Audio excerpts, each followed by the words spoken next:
Siblings in the City is not too bad. It's a pretty decent episode of So Little Time, though it did take me maybe half the episode to get into it.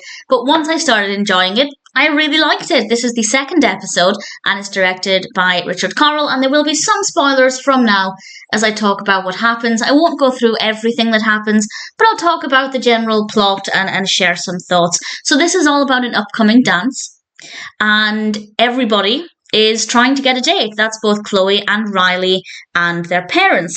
And while I don't mind having some focus on their parents, I don't think we spend enough time with Chloe and Riley. I think we spend far too much time with their parents. And maybe I'm biased because I love Mary-Kate and Ashley, but I just feel like the balance isn't that great.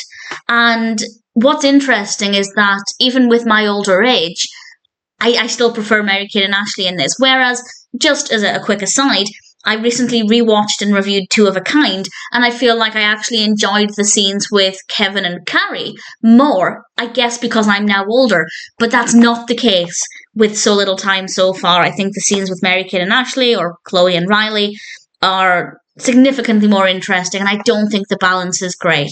However, what we get is not too bad, and everybody is struggling to find dates.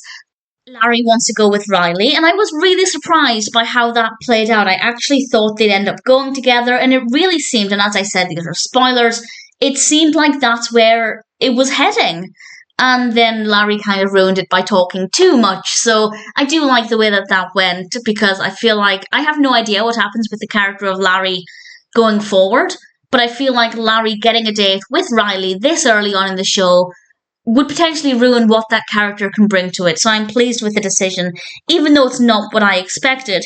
Chloe is trying to go on a date with Travis, and I think her phone calls to Travis, I think that's the point when I really started to enjoy this, because she phones him and basically says, "Hi, it's me, call me back," leaving him an answer message.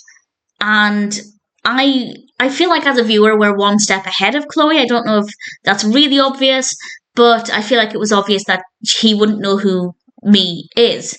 Even if he had caller ID, he might not have her number. And then she leaves him a message saying, "Yes, I accept. I will go to the dance with you." And I did think then, hang on, he hasn't asked her, but I wondered if I just missed it. And then no, she calls him back and clarifies.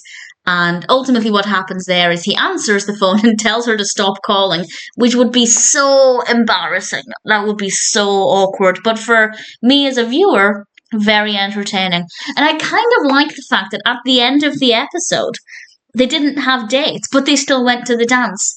And I like the fact that it's kind of saying, even if you don't have a date, it doesn't matter.